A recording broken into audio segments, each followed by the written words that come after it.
Jinggoy Estrada.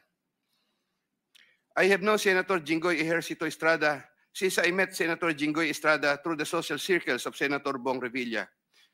We usually had encounters during social gatherings of people in the movie industry.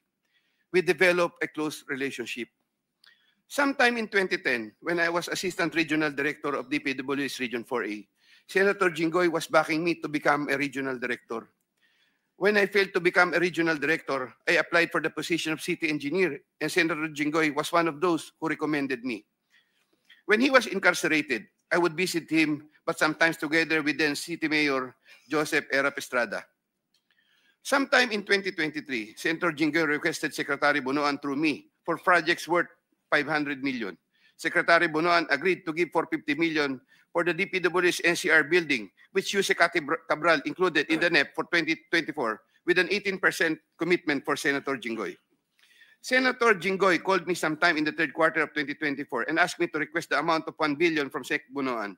Senator Jinggoy said, "Tulungan mo na lang ako dyan kasi marami pa akong tutulungan sa eleksyon." I replied, "Okay na ba ang 25%, Sen?" Sen Jinggoy responded, "Okay na ang 25%. I relayed to Sec Bonoan the request of Sen Jinggoy. The former then asked me to prepare a list of projects for the latter. In turn, I asked Engineer Gerard Opalencia for a list of projects. When Engineer Opalencia gave me the list, I gave it to Secretary Bonoan, who told me that he will give the same to Yuse Cabral and that the latter will take care of it. At the moment, I cannot locate the list or a copy thereof. Later on, I saw that some of these projects totaling 500 million and included in the list I gave to Sec Bonoan were listed in the NEP for that year.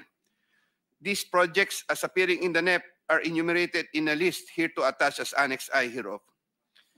Thereafter, Senator Jinggoy called me and asked me what happened to the difference of 500 million. I relayed this to Sec Bonoan. The latter replied that he will prioritize the matter as soon as there is available funding. Subsequently, I found out that the projects totaling 200 million were included in the HGAB for 2025. These projects, as appearing in the HGAB, are listed Annex J hereof.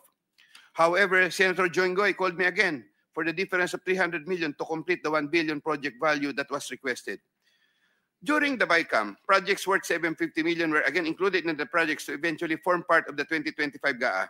The said projects are enumerated in a list here to attach as Annex K.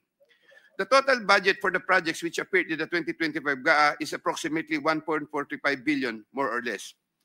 After Engineer Opalencia collected the 25% commitment, approximately 360 million, and delivered the same to Diamond Hotel in Manila.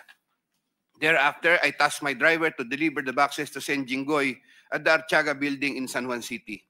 Senator Jinggoy personally confirmed to me his receipt of the commitment and thanked me for the same. During the 2024 budget hearing for 2025 GAA, Engineer Alcantara informed me that Senator Jinggoy gave him funding amounting to 355 million for Bulacan First DEO and 500 million from other districts in Bulacan and requested that he, Engineer Alcantara, prepare lists of projects. The said projects are enumerated in a list here to attach as annexes L and L-1 respectively. Later on, sometime in the first quarter of 2025, Senator Jinggoy asked me to get the 25% commitment for the aforesaid list of projects from Engineer Alcantara. Engineer Alcantara then delivered to me the 25% commitment, approximately 213 million, which I delivered to Senator Jinggoy at the Archaga building in San Juan City. Senator Grace Poe.